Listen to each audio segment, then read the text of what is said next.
सिद्धं शुद्धं परमिय जिणिन्दवर्णेमि चन्दमखिलं गुणरयणं करुवणं बोच्छं। गोमटसार जीव कांड में जीव समास प्रकरण पर अपनी चर्चा चल रही है, जिसमें सबसे पहले स्थान अधिकार, दूसरा योगी अधिकार के ऊपर हमारी चल रही थी। उसी चर्चा को आगे बढ़ाते हैं। 406 जीव समास का विस्तार करने के बाद में जीव के उत्पत्ति स्थान की अपेक्षा से चर्चा चल रही है।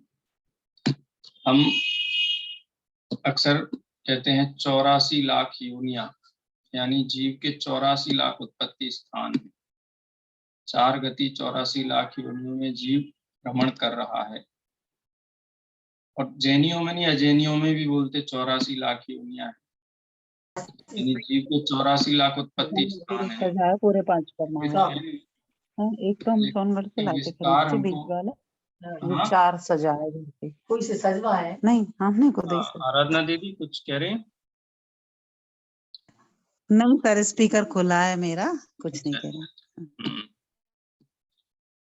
ये शब्द तो हम बोलते हैं बार बार, 84 लाख योनियां, 84 लाख योनियां, लेकिन 84 लाख योनियों की भाव वासना क्या है, वो गोमट सार में आचार्य नेमिचंद्र सिद्धांति देव हमको यहाँ पे समझा रहे हैं। हमने 9 प्रकार के भेद यहाँ पे अभी हमने पढ़े।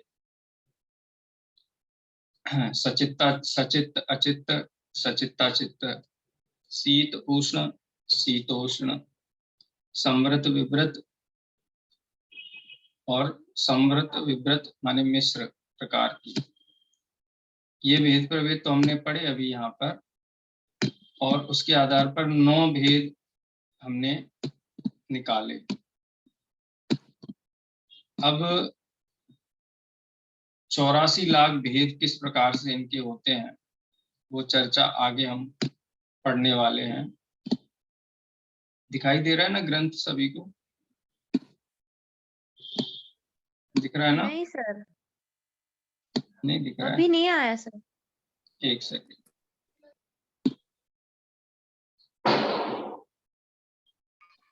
सर अभी मंगलाचरण दिख रहा है।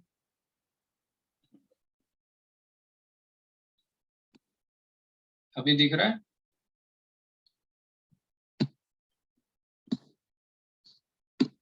दिख रहा है ना? जी सर, दिख रहा है सर। हम ये 86 नंबर की गाथा का कल अर्थ कर रहे थे, सामान्य अर्थ ही हम समझ रहे थे। अपनी चर्चा पूरी हो गई थी कि किस प्रकार के जीवों का जन्म कहाँ पे होता है, वो चार्ट के माध्यम से भी यहाँ समझाया गया है। 9 प्रकार की योनियां कही गई हैं, और चारों गतियों के जीवों को यदि मोटा मोटा हम विभाग करें तो कौन सा जीव किस प्रकार की योनि में उत्पन्न होता है। जैसे देव और नारकी हैं, तो उपपाद जन्म वाले हैं, तो उपपाद सैया जहाँ पे जन्म होता है उसका क्या स्वरूप है, तो सचित्ता चित्त की अपेक्षा से देखें तो अचित्त, उपपाद सैया अचित्त होती है। जैसे नारकी जीवों को जो नरक बिल होता है, नरक बिल में ऊपर उपपाद सैया होती है, वहां पे उनका जन्म होता है, और जन्म के बाद वो भूमि पर गिरते हैं। जैसे गेंद जमीन पे गिरती है, वैसे ही वो नरक भूमि पे गिरते हैं और उछलते हैं बहुत तेजी से। अब अपन कहेंगे कि उछलते क्यों हैं? क्या उनका शरीर रबर की तरह लचीला होता है इसलिए उछलते हैं? इसलिए नहीं उछलते हैं। उछलने का कारण है कि वहां की नरक की जो भूमि है उसको स्पर्श करने पर इतनी पीड़ा होती है कि आप कल्पना नहीं कर सकते। जैसे अग्नि या कोई गर्म तवे के ऊपर अपना हाथ पड़ जाए तो अपने को कितनी पीड़ा होती है, लेकिन वो पीड़ा भी सही है। हम गेंद की तरह नहीं उछलते उसमें, लेकिन नारकी जीव ऊपर की ओर उत्पाद सैया में जन्म लेने के बाद जैसे ही नीचे गिरते हैं भूमि पर, वो गेंद की तरह छलांग मारते हैं उस पीड़ा के कारण। कितनी पीड़ा संसार परिभ्रमण के दौरान हमने सही है, वर्तमान भाव में तो हम उसकी कल्पना भी नहीं कर सकते। ये जीव समास पढ़ने का ये लाभ है कि हमारा ये संकल्प दृढ़ होता है कि हम इन गतियों में परिभ्रमण ना करें, इनसे बचें। हम ऐसा उपाय करें कि ये भूल हमसे ना हो। ये इतिहास है हमारा इतिहास भूगोल हम पढ़ रहे हैं यहाँ पर। और इतिहास पढ़ने का लाभ यही होता है कि यदि हमारे इतिहास में कुछ प्रतिकूल हुआ है, कुछ कष्टकारी हुआ है, तो वर्तमान में हम ऐसे कार्य करें कि ये इतिहास हमारे साथ दोहराया ना जाए।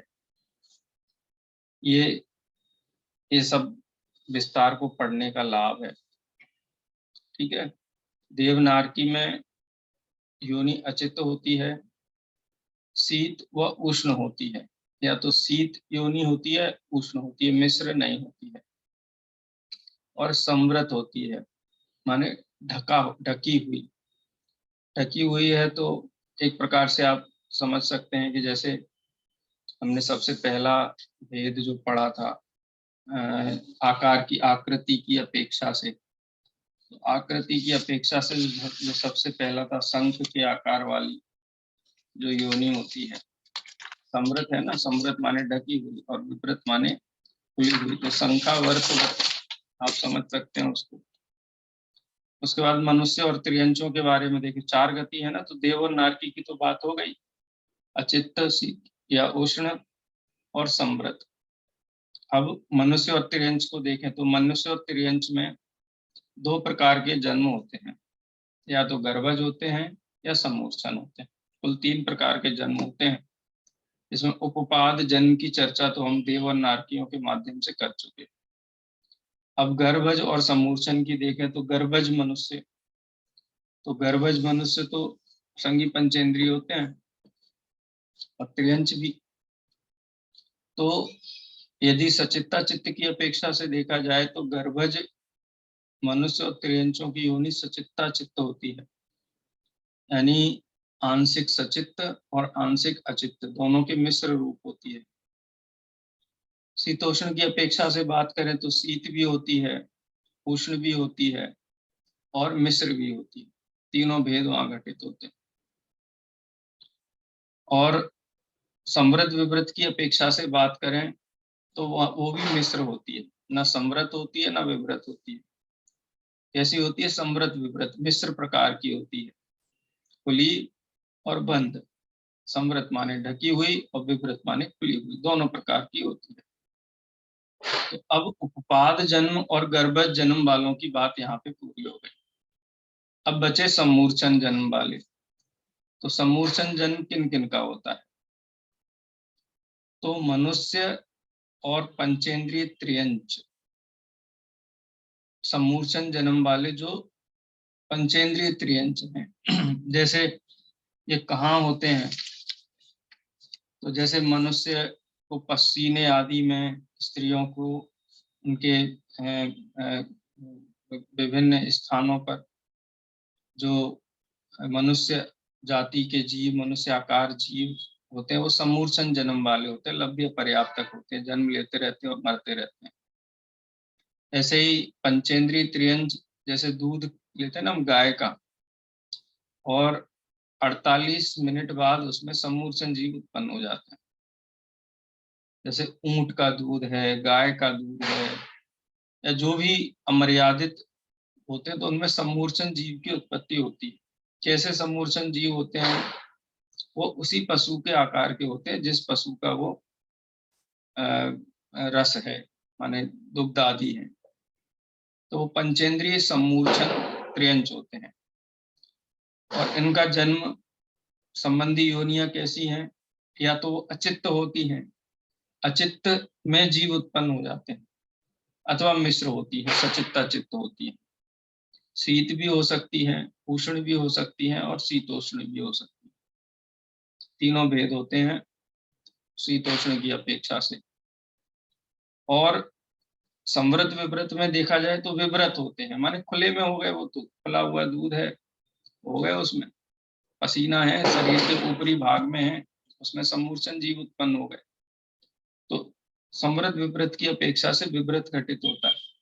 इसी प्रकार से विकलेंद्रिय में होता है, जैसे समूर्छन मनुष्य और पंचेंद्रिय। अब समूर्छन पंचेंद्रिय मनुष्य इसलिए नहीं लिखा क्योंकि मनुष्य 4 इंद्रिय तो होता नहीं है, तो वो भी पंचेंद्रिय लगा लेना। लेकिन त्रियंच में 4 इंद्रिय, 3 इंद्रिय, 2 इंद्रिय और होते हैं, इसीलिए उसके बाद पंचेंद्रिय शब्द का प्रयोग किया गया है।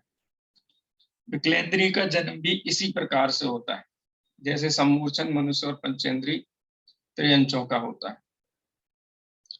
अब विकलेंद्रिय तक बात पूरी हो गई, माने 2 इंद्रिय, 3 इंद्रिय, 4 इंद्रिय, 5 इंद्रिय, इनकी चर्चा पूरी हो गई। अब कौन बचे संसारी जीवों में? तो एकेंद्रिय बचे। तो एकेंद्रिय में भी पृथ्वी कायिक, वायु कायिक और प्रत्येक वनस्पति कायिक, इनका भी समूर्छन जन्म ही होता है। और समूर्छन जन्म कैसा, किस प्रकार से होता है? तो अचित्त या मिश्र, यानी ये जरूरी नहीं है कि किसी स्थान पर जीव हो, उन्हीं जीवों में से समूर्छन जीव उत्पन्न हो। अपन देखते हैं ना पत्थरों की कंदराओं में है, ये सब होते रहती, प्रत्येक वनस्पतियां हो जाती हैं, सूखे पत्थर के ऊपर भी हरी काई जम जाती है, इस प्रकार से हम देखते हैं। तो अचित्त में भी समूर्छन जन्म होता है, और सचित्ता चित्त माने मिश्र जाति के हों तो भी होता है, पूर्णतः सचित्त नहीं होता है। ठीक है। हाँ, शीतोष्ण की अपेक्षा से देखा जाए तो पृथ्वी कायक, वायु कायक और प्रत्येक वनस्पति में शीत योनि भी हो सकती है, उष्ण भी हो सकती है और शीतोष्ण भी हो सकती है। और संवृत, विवृत नहीं होती है, संवृत होती है, माने ढकी हुई योनि होती है।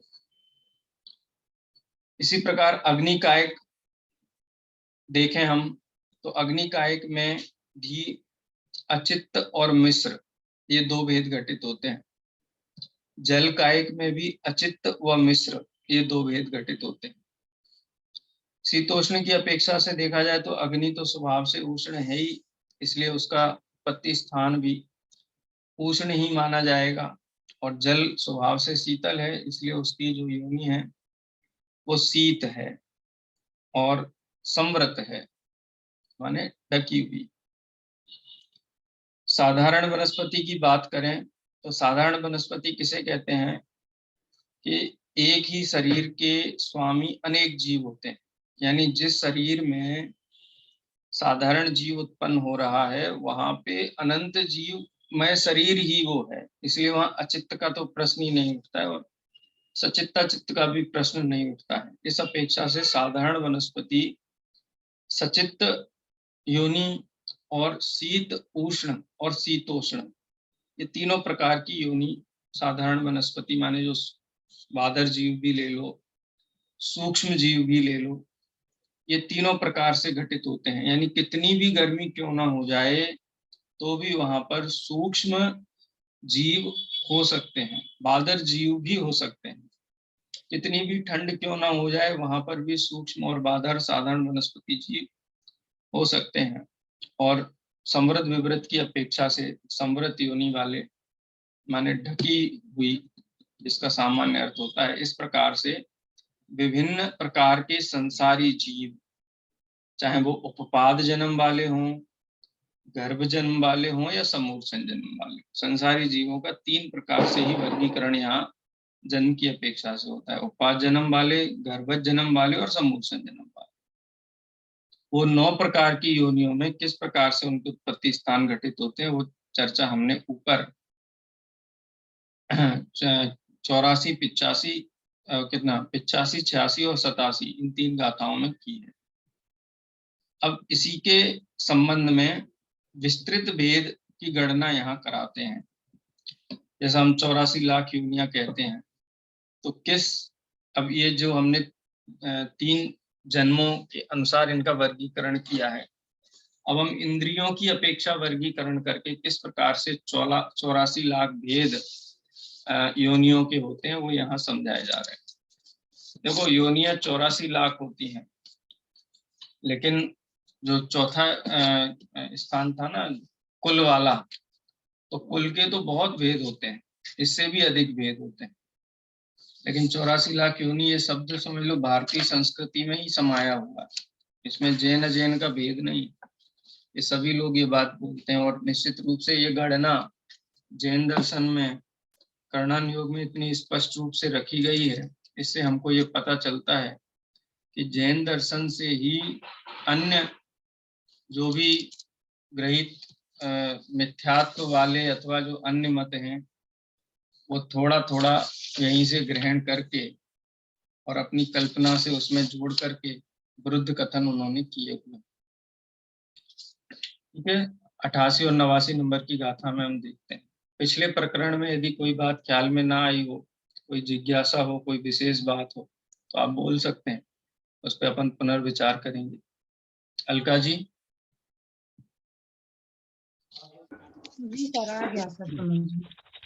भैया वो हाँ, सम्मूर्छन जी समझ में नहीं आते कि वो मनुष्य की जाति के उसी आकार के, तो फिर दिखाई क्यों नहीं देते वो? भाई आपको जो चीज दिखाई नहीं देती है वो नहीं है, ऐसी बात नहीं है। बहुत सूक्ष्म शरीर आकार में बड़े, हाँ बहुत सूक्ष्म शरीर होते हैं उनके, सूक्ष्म तर, इसलिए हमको आंखों से नजर नहीं आते हैं। आपके खून में कितना हीमोग्लोबिन है, आप खून की बूंद देख के बता सकते हैं क्या?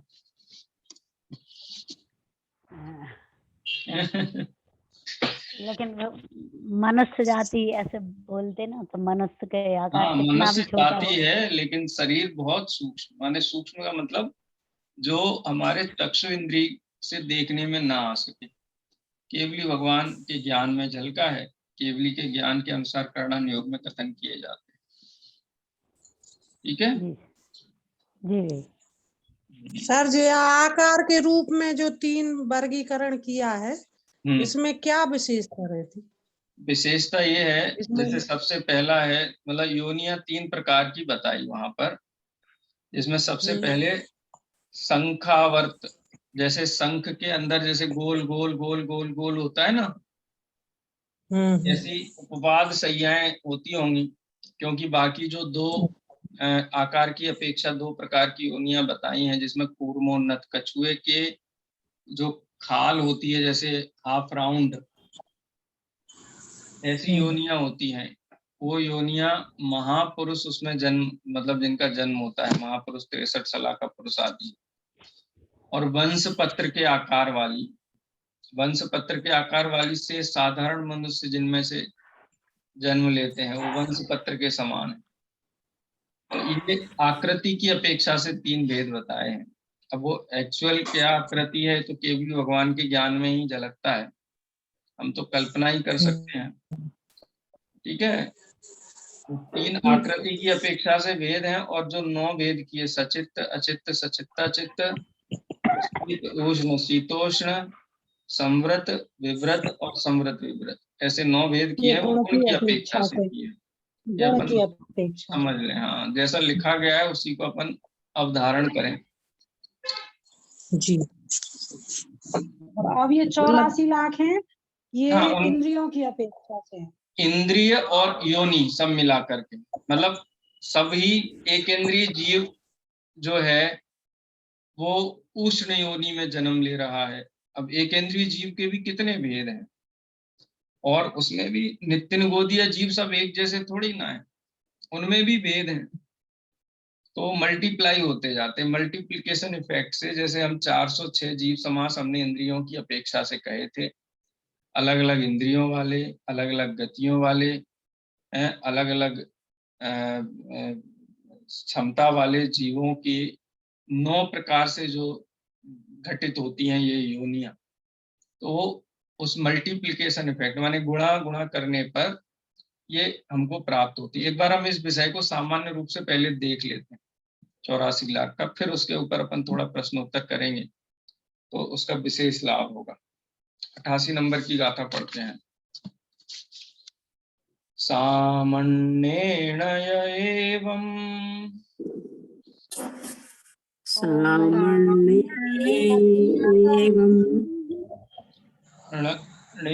णवजोणीयो हवन्ति वेत्थारे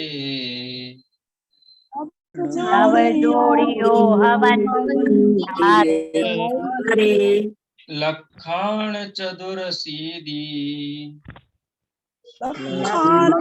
चतुरसीधी जोणियो होन्तिणिय मेण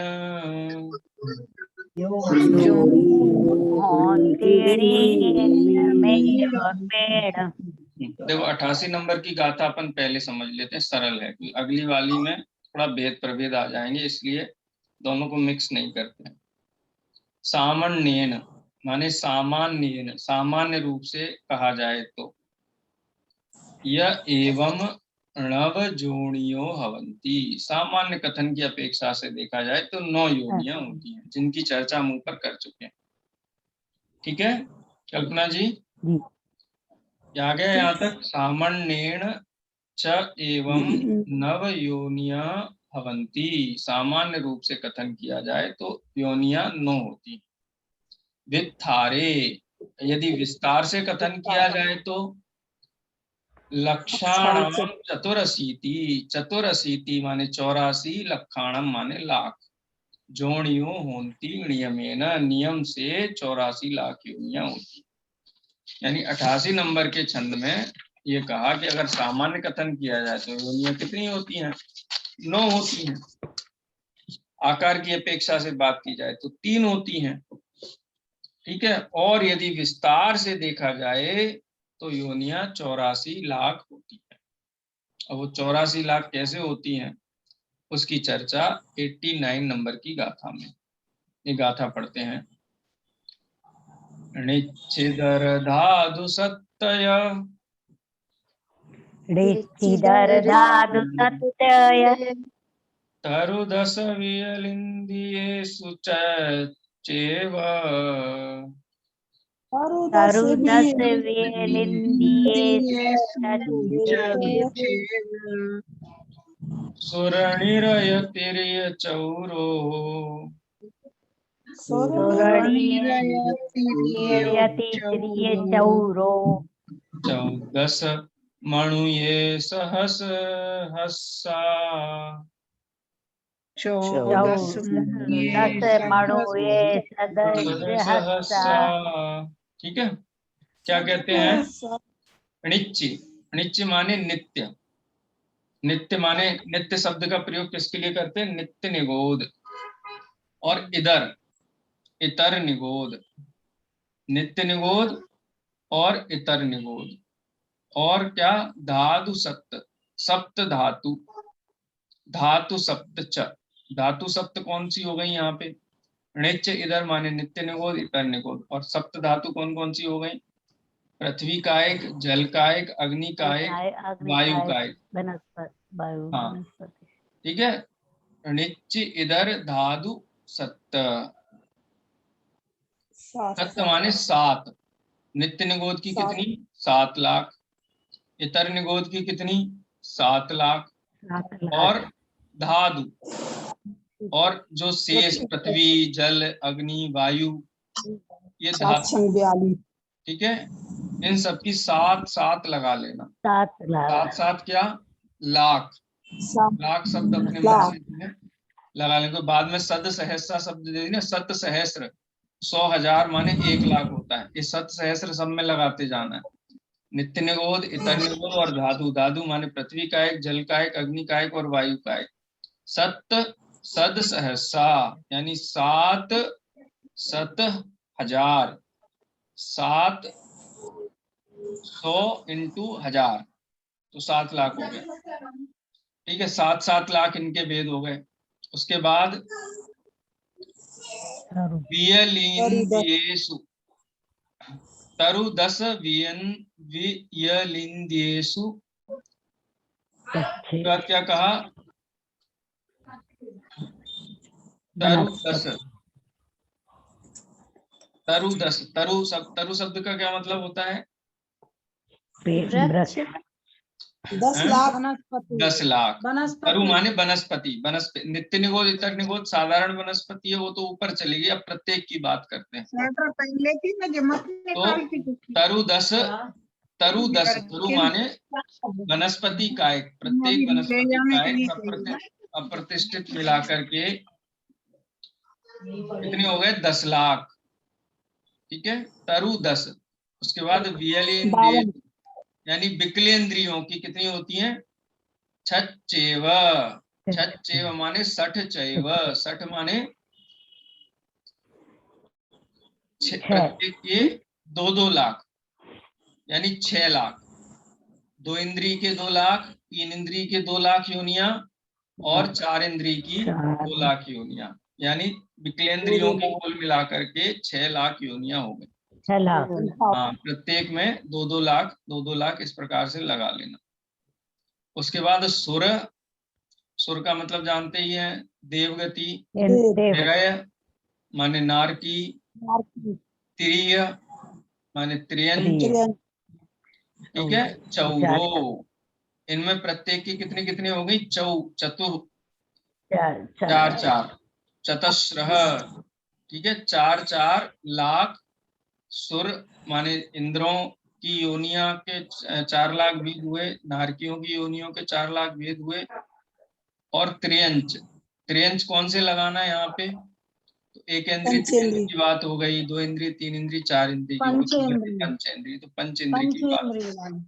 सुर निरय तीर चौरो, प्रत्येक के 4-4 लाख योनियां होती।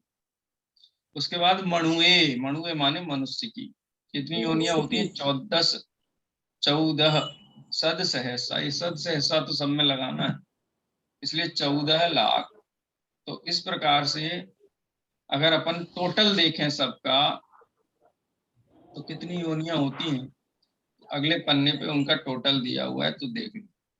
सामान्य से तो 9 योनियां बताई थी। ठीक है, अब विस्तार से आप यहाँ देख लो। नित्य निगोद, इतर निगोद, पृथ्वी कायक, जल कायक, अग्नि कायक, वायु कायक, प्रत्येक की 7-7 लाख है। तो 7-7 लाख 6 की हुई, तो 6 सत्ते 42, 42 लाख। प्रत्येक वनस्पति छोड़ दो एक इंद्रिय में, शेष सबकी मिला के 42 लाख योनियां हो गई। प्रत्येक वनस्पति की अकेली देखी जाए तो 10 लाख योनियां हो गई। विकलेंद्रिय में प्रत्येक की 2-2 लाख है, कुल मिला के 6 लाख योनियां हो गई। पंचेंद्रिय की 4 लाख, नारकी की 4 लाख, देव की 4 लाख और मनुष्य की 14 लाख। ये टोटल मिलाकर के 42, 10 52, 6 58, 4 62, 4 66, 4 70 और 14 84। इस प्रकार से टोटल 84 लाख योनियां होती हैं, जिनकी गणना यहाँ पर प्रस्तुत की गई है। ठीक है, अब ये जो 4 स्थानों की हम चर्चा कर रहे थे, इसमें स्थान अधिकार जो जीव समास के 406 भेद तक हमने गिने वो पूरे हुए। उसके बाद योनि की अपेक्षा से योनि अधिकार जो चल रहा था, उसी योनि अधिकार में चूंकि उत्पत्ति स्थान की बात हो रही है और उत्पत्ति स्थान जन्म से जुड़ा हुआ है, इसलिए किस जीव का कैसे जन्म होता है वो चर्चा भी यहाँ पर गर्भित की गई। हालांकि ये चर्चा हमने तत्वार सूत्र में पढ़ रखी है पहले से, वही चर्चा यहाँ पर प्राकृत भाषा में आचार्य नेमिचंद्र द्वारा प्रस्तुत की गई है। ठीक है, आचार्य नेमिचंद्र ने भी कहीं ना कहीं तत्वार सूत्र उमा स्वामी का पढ़ा होगा, क्योंकि ये 700वीं शताब्दी में हुए और आचार्य उमा स्वामी पहली शताब्दी में हुए, तो 700 साल बाद लगभग आचार्य नेमिचंद्र हुए। वो चर्चा यहाँ पे भी, हालांकि ये सठखंडागम का सार संक्षेप करके गोमट सार लिखा गया है, इसलिए मूल स्रोत तो सठखंडागम ही मानना चाहिए। ये गाथाएं पढ़ते हैं अपन। पिछले विषय में कोई प्रश्न है क्या प्रीति जी? नहीं सर। ठीक है, अभी सब करना नियोग के मोड में आ गए हैं ना, अपन मोड चेंज कर देते हैं ना। द्रव्या नियोग चल रहा था, करना नियोग पे शिफ्ट हुए, तो शुरुआत में गिनने में थोड़ी समस्या हो रही है। और एक बार 406 भेद समझना।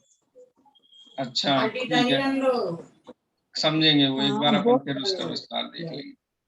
चलिए अभी 90 नंबर की गाथा देखते हैं, गाथा पढ़ेंगे। सर इसका अर्थ है सर कि 84 लाख उत्पत्ति के जन्म स्थान है। हाँ 84 लाख योनि का अर्थ हुआ ना। हाँ हाँ, योनि कहते हैं उत्पत्ति स्थान को। सामान्य से 9 भेद किए हैं और हाँ। आकार की अपेक्षा से 3 भेद किए हैं, और विस्तार से इन भेदों को देखा जाए तो 84 लाख भेद होते हैं। और ऐसे ही सर वो कुल अभी बाद में आएगा। कुल, हाँ कुल का प्रकरण अलग है, लेकिन कुल का अर्थ आपने बताया था आहार सभी वर्गणाएं के योग्य 9 कर्म वर्गणाओं को ग्रहण करने को कुल कहते हैं। हाँ तो तो हाँ 199 लाख कुल कोड़ी है। हाँ तो क्या इतनी वर्गणाएं संग्रहित होंगी उसमें? हाँ हाँ, उनकी चर्चा है, आपके कोर्स में नहीं है, लेकिन सामान्य रूप से वो प्रकरण भी अपन देख लेंगे। चलिए 90 नंबर की गाथा आगे बढ़ते हैं। उभवादासुर निरया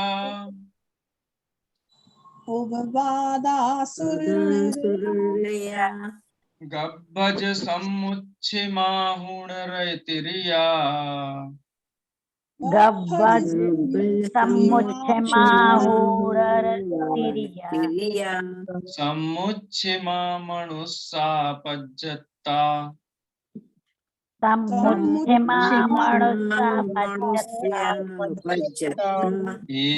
एयवियलक्खा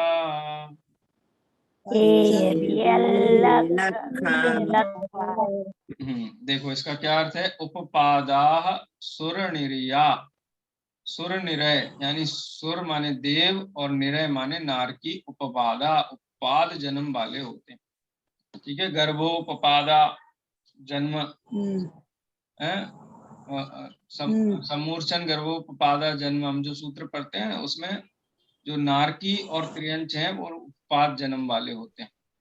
गब्भज समुच्छिमाहुणरतिरिया, मनुष्य और पंचेंद्रिय त्रियंच गर्भज और समूर्छन जन्म वाले होते हैं, ठीक है। ये चर्चा भी अपन ने देख ली।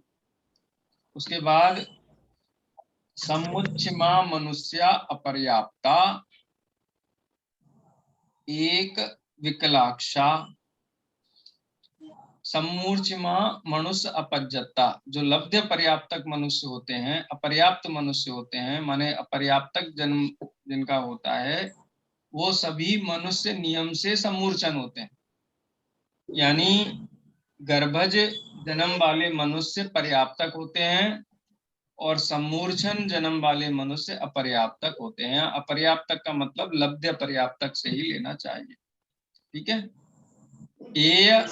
वियलक्खा, और क्या कहा, ए माने एक इंद्रिय, और वियल, वियल माने विकल, अक्खा माने इंद्रिय यानी विकलेंद्रिय। समुच्छिमा यानी अपर्याप्तक मनुष्य जो होते हैं वो समूर्छन होते हैं, एकेंद्रिय समूर्छन होते हैं। वियलक्खा माने जो विकलेंद्रिय हैं, विकलेंद्रिय माने 2 इंद्रिय, 3 इंद्रिय और 4 इंद्रिय, ये भी समूर्छन जन्म वाले होते हैं, ठीक है। तो इस प्रकार से देवगति और नरक गति में उपाद जन्म ही होता है। मनुष्य तथा त्रियंचों में यथा संभव गर्भज और समूर्छन 2 प्रकार के ही जन्म होते हैं। लब्ध्य पर्याप्तक मनुष्य और एकेंद्रिय विकलेंद्रियों का समूर्छन जन्म ही होता है। इस प्रकार से 90 नंबर की गाथा में जन्म की अपेक्षा से बात की गई है। अभी ये बात पूरी नहीं हुई है, अभी त्रियंच गति के जीवों के भेद बाकी हैं, क्योंकि त्रियंच अकेला एक जाति का नहीं होता है। हाँ बोलिए सर। लब्ध पर्याप्तक मनुष्य क्या होता? जो मनुष्य के ही शरीर में उत्पन्न होने वाले पसीने आदि से उत्पन्न होते हैं और मर जाते हैं, यानी गर्भज जन्म जिनका नहीं होता है, ठीक है, उनको समूर्छन मनुष्य कहते हैं। और वो लब्ध्य पर्याप्तक होते हैं, माने वो पर्याप्तियां पूर्ण होने के पहले ही उनका मरण हो जाता है, ठीक है। इसलिए वो दिखाई नहीं देते। कोई कह रहा था ना दिखते क्यों नहीं मनुष्य के आकार वाले, लब्धे पर्याप्त का तो कोई शरीर रचना भी पूरी नहीं होती है, खाली उनको मनुष्य जाति नाम कर्म का बस उदय है, उत्पन्न हुए और मरण हो जाता है, इसलिए उनको सम्मूर्छन मनुष्य कहते हैं, पसीने आदि में उत्पन्न हो जाते हैं। चलिए 91 नंबर की गाथा पढ़ते हैं, हमारे पास 3 मिनट और हैं, ये गाथा का भी सामान्य अर्थ देख लेते हैं। पंचखतिरखाओ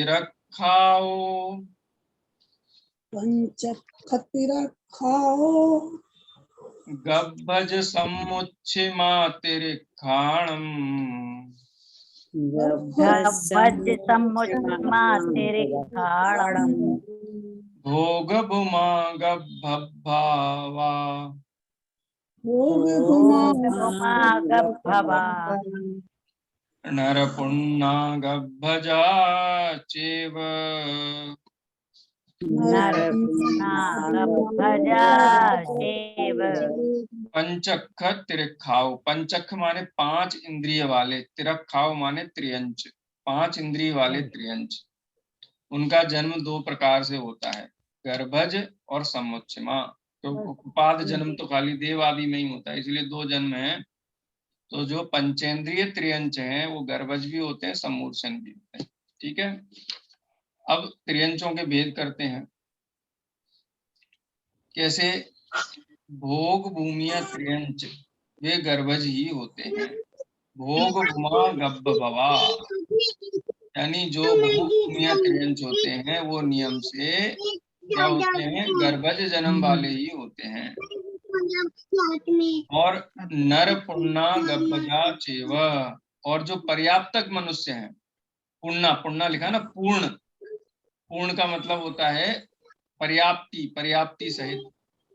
अपुण्ना माने अपर्याप्तक, पुण्ना माने पर्याप्तक। और भोग भूमि त्रियंच और पर्याप्तक मनुष्य नियम से गर्भज जन्म वाले ही होते हैं। ठीक है, 91 नंबर का जो गाथा है, पंचख तिरिखाओ पंचेंद्रिय त्रियंच गब्भज सम्मुच्छिमा, गर्भज और सम्मूर्छन होते हैं। तिरिखाणम भोग भूमा, भोग भूमिया त्रियंच गब्भवा, गर्भज जन्म वाले होते हैं। नर पुण्ना यानी पूर्ण मनुष्य माने पर्याप्तक मनुष्य गब्भजा गर्भज ही होते हैं। इस प्रकार से 91 नंबर की गाथा हुई। अगली गाथा का भी पाठ कर लेते हैं। उभवाद गब्भज जेसु,